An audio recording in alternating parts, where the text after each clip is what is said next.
My name is John Hatleberg, and I create replicas of dozens of famous diamonds. People think of gems as a commodity in their smallest regard. And throughout history, they've taken on so much symbolism and have many different ways they've related to aspects of people's lives. So I try to bring many different personalities and aspects to gems.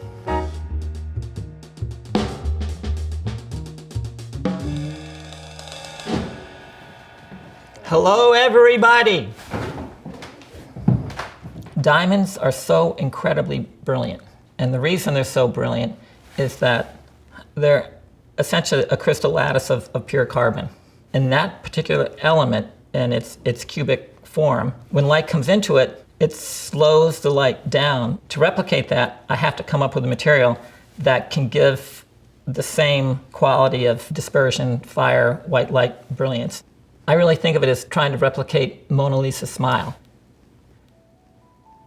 So when someone asks me to make a replica, someone hands me a diamond, and I make a silicone mold of the top and bottom. So that gives me a negative of the actual gem. From that, I pour a mica resin cast. So it's exactly the size and shape as the original diamond. And that becomes my architectural model. Once I have my resin cast, I can unlock all the original angles and indices from the cutter.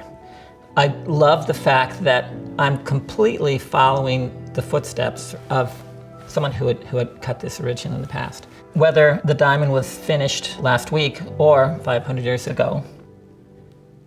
So in the actual mapping, it's the process of reverse engineering.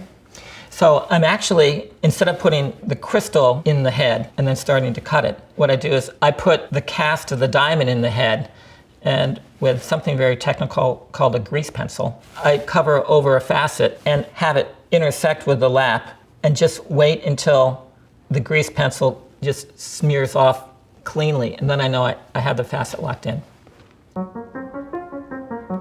I love making the map. I love it in part because the end result is this beautiful drawing that's another interpretation of the gem itself. So I enter the other cutter's head when I figure out the exact angles and indices that he used. And also with some of the bigger diamonds, especially in the back of the stone, the faceting's not perfect. Whether it's because the owner of the diamond is looking over the shoulder, they want it done quickly, so they'll push a facet, kind of bend it so it's not flat, it's not perfect anymore. Or sometimes they'll push a facet so that they're not cutting away as much material, so they can make sure the stone still weighs, say, over 100 carats. I love those irregularities, and if they've pushed a facet, I put it in also. So we're in my inner sanctum studio, my fastening table, my array of gems around me. This is the epicenter of my work. So here comes a little gem creation.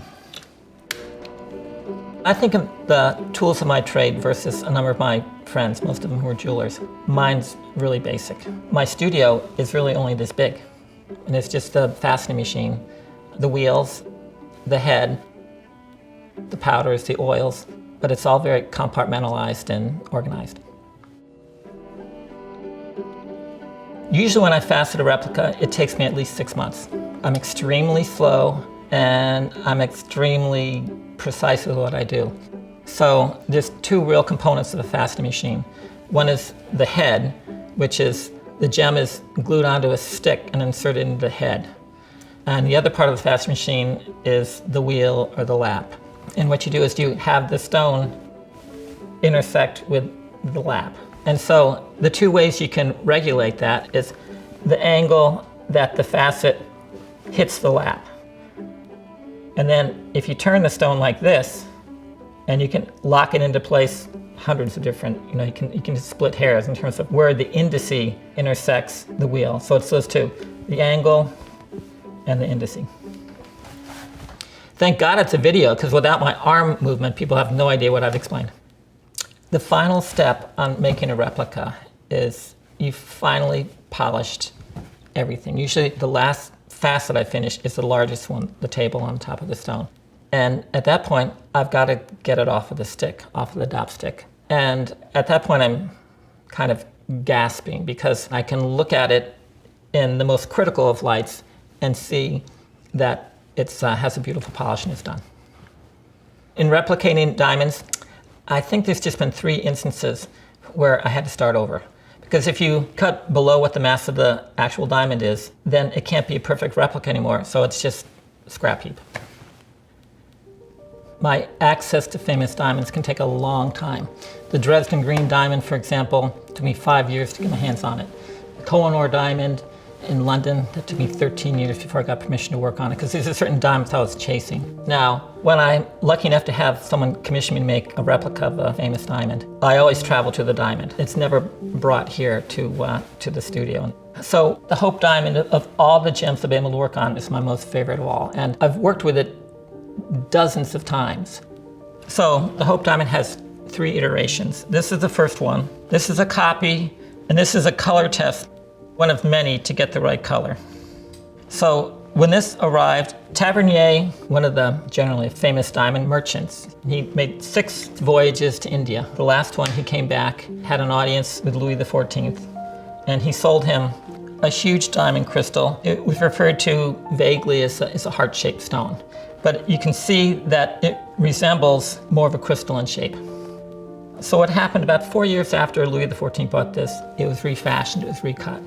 And we have here the second iteration. This weighs about 65 carats. So this is one of the 6 stones in a 6-year period that I've created for the Smithsonian.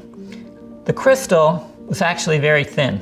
It's so thin that no matter how you cut it, light will go right through it, which you want to avoid in any stone because it decreases the brilliancy.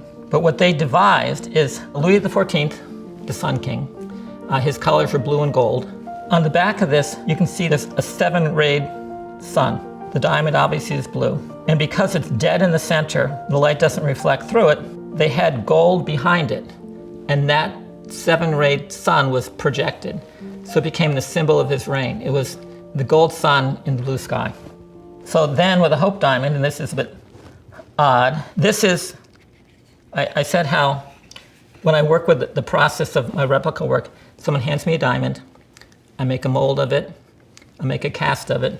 This is one of the casts taken from the actual Hope, so this is 100% accurate in terms of its size. For whatever reason, I gold plated it. You just set this next to it. But it was a 6-year project for the 6 gems, and completely a life dream of mine to accomplish. So when someone gets to look up close at a replication that you've spent so much time on, what do you hope they take away from the experience? So, I mean, look at this. So this is a piece of chrysocolla from New Mexico. It was mined in the 80s. It's an ore of copper. When I look at this, it's, a mineral specimen amongst thousands of others that I have around, I can't believe that it exists. It's, say it's like looking at a flower, but you compare the beauty of a flower and a gem, and that mortal beauty is ephemeral. You have this second type of beauty that will last forever, that makes it resonate in a different manner. So when I look at something like this, I'm really in awe that it exists, and that I get to take something that's already perfect, but make it so it's my version of perfect by altering it somehow. This is a large part of my aspiration as an artist.